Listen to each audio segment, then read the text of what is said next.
2000년 전에 이 땅에 칠흑같이 어두운 세상에 죄로 말미암아 살았다 하는 이름을 가졌으나 다 죽은 자만이 있는 이 땅에 하나님께서 이 세상을 사랑하셔서 독생자 예수를 이 땅에 보내주심을 우리가 함께 기념하는 성탄절을 우리가 성탄절 예배를 드리고 있습니다. 언제나 그렇듯이 성탄절은 연말과 겹치면서 우리에게 많은 생각을 하게 됩니다. 연말이 될 때마다 우리를 짓누르고 있는 무거운 짐진 그런 심정들이 있다는 것이죠. 그것은 무엇이냐? 한 해를 지나고요, 또 새날 되면서 홀가분하게 또 새로워지기를 원하는 그런 마음이었을 것입니다. 돌이켜보면 금년에도 어려운 일들이 너무나 많았습니다. 누구누구 할 것 없이 각자의 처해에는 여러 가지 문제를 겪으면서 올해도 정말로 다사다난했던 그 한 해가 지금 며칠 남지 않았습니다. 그런데 우리 모두가 바라보기는 생명을 주신 예수님께서 이 땅에 모든 우리의 문제까지도 담당하심을 우리가 믿습니다. 그리고 그 예수님과 우리는 함께 하는 것입니다. 우리가 지금 겪고 있는 현재의 우리 사회는 과거의 어느 때와도 더 심각한 위기에 놓여 있고 중요한 기로에 서 있는 것이 사실입니다. 앞은 제대로 보이지 않고요. 또 경기 불황은 올해보다도 내년에는 더 심각하다고 하는 그런 뉴스를 우리 모두가 접하게 되지요. 또 그로 인하여 감원 소풍을 우리가 뭐라고 해서 수많은 가정이 해체되고 파괴되는 그런 위험의 직면에 있다는 것이 우리의 마음을 더욱 무겁게 하고 있습니다. 그런데도 일부에서는 과소비와 또 사치성 풍조는 수그를 줄 모르고요, 사회 각층의 화합보다는 갈등이 심화되고 있습니다. 우리가 특별히 몇 년 사이에 완전히 나라가 어떤 이념과 계파 간의 갈등으로 완전히 두 동강 나버린 것 같은 이런 나라가 되었죠. 그런데 우리는 성경은 말씀하시기를 그리스도인들은 이럴 때일수록 타락, 탐욕에서 벗어나고 고통당하는 이웃과 고난을 함께하면서 하나님의 위로의 말씀을 나누라고 그렇게 우리에게 권면하고 계십니다. 돌이켜보면 어느 연말인들 평안할 때가 있었겠습니까? 올해도 마찬가지입니다. 이처럼 평안할 때가 없었던 것이 우리의 역사요, 우리의 현실입니다. 그리고 매년 되풀이될 수밖에 없는 것이 인간 세상이다, 이 말씀이에요. 인간 역사 이래 어느 때든 지금보다도 더 평안할 때가 있었겠습니까? 더 안전할 때가 있었겠습니까? 어차피 이 땅에는 바람 불고 항상 우리가 위험 가운데 서로 다툼이 있고 어떤 갈등이 있는 세상이 바로 역사다, 인간 역사다, 이 말씀이에요. 그러나 우리 그리스도인들은 이런 때일수록 우리 모두에게 예수 그리스도의 위로가 절실할 때입니다. 할렐루야.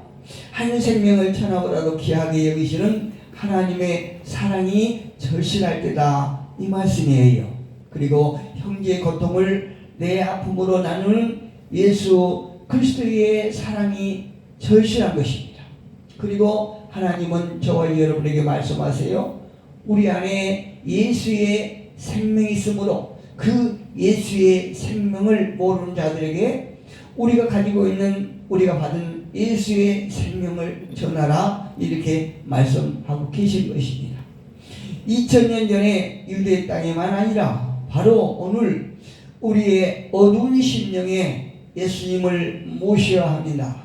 그리고 세상 사람들이 평화의 소식을 듣고 깨닫고 교회 안으로 또 생명 되신 예수님을 모시고 또 소망 되신 예수님을 바라보면서 우리 모두가 살았다 하는 이름을 가진 죽은 자들이 모두가 예수의 생명으로 살아나는 귀한 역사가 있기를 주님의 이름으로 축복합니다. 세상에 오신 예수 그리스도는요, 어두운 밤을 밝혀 영광의 빛을 비쳤습니다.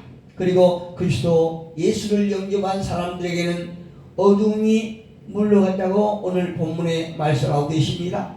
그리고 미움과 저주가 변하여 사랑이 되었습니다. 절망의 골짜기에 소망의 강줄기가 흐르기 시작한 것입니다. 왜 그럴까요? 예수님 그 자체가 소망이기 때문에 그렇습니다. 예수님 그 자체가 사랑이기 때문에 예수님께서 가신 곳에는 예수님께서 오신 곳에는 어디거든 저주가 변하여 사랑으로 변하게 되는 것입니다. 먼저 주의 사자와 함께 영광의 빛이 비치었다고 말합니다. 오늘 본문 8절과 9절을 같이 한번 읽어봅니다. 그 지역의 목자들이 밤에 밖에 서서 자기 양떼를 지키더니 주의 사자가 곁에 서고 주의 영광이 그들을 두루 비침에 크게 무서워하는지라. 할렐루야. 양떼들을 지킬 목자들이 양떼를 지키고 있을 때에 주의 사자가 곁에 서고 주의 영광이 그들을 두루 비쳤다고 말하고 있습니다. 그때 목자들은 무서워했다는 것이죠. 어두운 밤에 들에서 양을 지키는 목자들에게 하늘이 열렸습니다.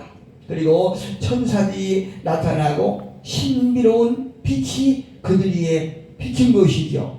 그때 놀라고 두려워하는 목자들에게 위로의 음성이 들립니다. 그 음성이 어떤 음성입니까? 10절에 봅니다. 천사가 이르되 무서워하지 말라. 보라, 내가 온 백성에게 미칠 큰 기쁨의 좋은 소식을 너희에게 전하노라. 할렐루야. 천사가 말하기요, 좋은 소식을 너희에게 전하노라 말씀하시는 것이에요. 그 생명 되신 예수께서 이 땅에 오신 거죠. 이처럼 예수 그리스도의 탄생 소식은 영광의 빛으로 시작되었습니다. 이 땅에 시작된 거죠. 그리고 죄와 사망의 어둠으로 칠흑 같은 인간 세상에 구원의 빛으로 오신 예수님을 선포하는 의미 있는 빛인 것입니다. 소망의 빛인 것입니다. 이것이 복된 소식이었어요. 저와 여러분에게도 어두움을 깨우는 구원의 빛이 저와 여러분을 살린 것입니다. 구약에서도 보면요, 모세가 처음 하나님을 만나서 하나님으로부터 사명을 받을 때도 하나님은 빛으로 나타나셨습니다. 호렙산 양치기를 했을 때에 가시덤불 가운데서 신비롭게 타오르는 불꽃 가운데서 하나님의 음성이 들린 것이죠. 출애굽기 3장 10절에 가보면 이렇게 기록되어 있습니다. 출애굽기 3장 10절에 보니까 이제 내가 너로 바로에게 보내어 너에게 내 백성 이스라엘의 자손을 애굽에서 인도하여 내게 하리라. 할렐루야. 모세를 하나님께서 부르시고요, 그 모세를 통하여 이스라엘 백성들에게 구원을 시작하신 거죠. 그때 하나님께서 모세를 부르시고 너로 인하여 당신의 백성들을 구원하시겠다 이렇게 말씀하실 적에 바로는 모세는 이렇게 말합니다. 나이 많아서 늙고 쇠약해진 나는 그럴 만한 능력이 없나이다 이렇게 반문하지요. 고백하지요. 이 말들은 하나님께서 정녕 내가 너와 함께 있으리라. 내가 이 백성을 애굽에서 인도하여 낸 후에 너희가 이 산에서 하나님을 섬기리니 이것이 내가 너로 보낸 증거니라. 할렐루야. 하나님께서 저와 여러분을 부르신 이유가 무엇이라고 생각하십니까? 하나님께서 저와 여러분을 택하셔서 저와 여러분에게 빛으로 오시고 또 생명을 주신 그 목적이 무엇이라고 생각하십니까?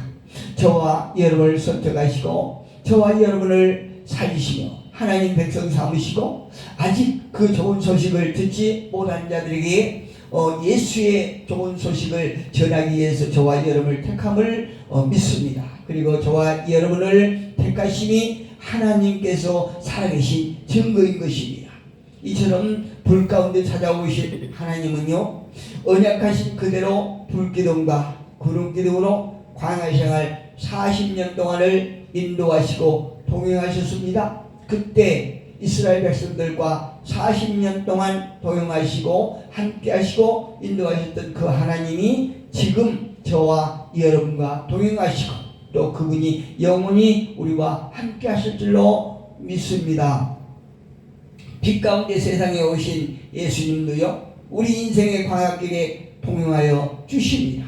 요한복음 8장 12절에 보니까 예수께서 나는 세상의 빛이니 나를 따르는 자는 어둠에 다니지 아니하고 생명의 빛을 얻으리라. 할렐루야. 이 세상이 아무리 앞을 내다볼 수 없고 희망이 없어 보인 것 같지만 저와 여러분 예수 그리스도를 믿는 자들에게는 항상 소망 가운데 가는 것입니다. 왜요? 예수님 자체가 빛이요 우리의 소망이기 때문에 그분과 동행하는 어떤 자들도 아무리 어두운 세상이라고 할지라도 빛 가운데 희망을 가지고 걸어가게 되는 것입니다.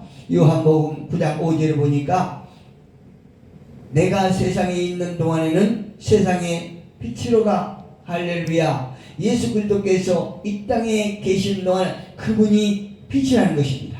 예수님께서 날 때부터 소경된 사람의 눈을 밝혀주셨지요. 처음 빛을 보게 된 소경의 심정은 어땠을까요? 온 세상을 처음 보았을 때 그의 심정은 어땠을까요? 저와 여러분, 우리가 암흑 가운데 절망 가운데 낙심하며 그 억압 속에 살 때에 예수님께서 저와 여러분을 찾아오시고 성령을 통하여 우리에게 빛을 주신 그때 그 감정을 지금도 가지고 계시나요? 우리가 그 감정을 우리 주님을 만나는 그날까지 계속 유지해야 될 필요가 있는 것입니다. 그런데요, 그 예수님은 육신의 눈만 밝혀주신 것이 아니라 영혼의 눈도 뜨게 해 주셨습니다. 예수님께서는요, 가는 곳마다 가장 각색 병과 고통에 신음하는 자들을 간질병자들도 고치셨습니다. 문둥병자들 또 소경 중풍병자들은 물론이요, 귀신 들어 불안해하고 있는 그 가족들도 깨끗하게 씻어 주셨음을 성경을 통해서 우리는 너무나 잘 알고 있습니다. 그리고 저와 여러분도 깨끗이 씻음 받음을 믿습니다. 오늘도 하나님의 사랑은 여전합니다. 그때나 지금이나 저와 여러분과 함께 하시고 그 사랑은 우리와 영원하실 것입니다. 지역이 어디든 상관없이 무거운 짐진 자들을 위로하시고 그 짐을 대신 지시기를 원하십니다. 누구든지 어떠한 짐이라 할지라도 그 예수님께 맡기시기를 주님으로 축복합니다. 이 세상 아무리 어둡고 소망이 없는 환경에 있을지라도 그들을 사랑하시고 불쌍히 여기십니다. 그리고 그분은 빛이요 생명이요 우리를 인도하시는 불기둥이십니다. 그분의 오심을 환영하고 사랑합니다. 그리고 예수님은 우리의 평생 동반자이십니다. 그분 오심을 저와 여러분이 찬양합니다. 그리고 그분을 환영하고 사랑하시기를 주님으로 축복합니다. 기도하겠습니다.